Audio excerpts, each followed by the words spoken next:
All right, getting into the final product of this beef shank Thor hammer. So I went with butcher paper to start with, spraying it heavily with the beef broth to keep it moist inside that butcher paper. So getting it wrapped up, butcher twined, and back on the trigger, bumping the temp from 225 to 275. It was on there for a couple hours and it wasn't really getting any higher of a temp internal, so I did put it in some foil with some broth covered.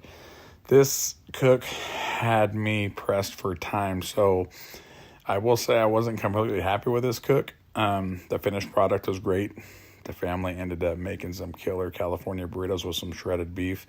It just wasn't where I wanted it as far as bark and tenderness. It was weird that half of this was pretty tender and half of it wasn't as tender, but all in all, it was decent. You can see where the bone marrow went.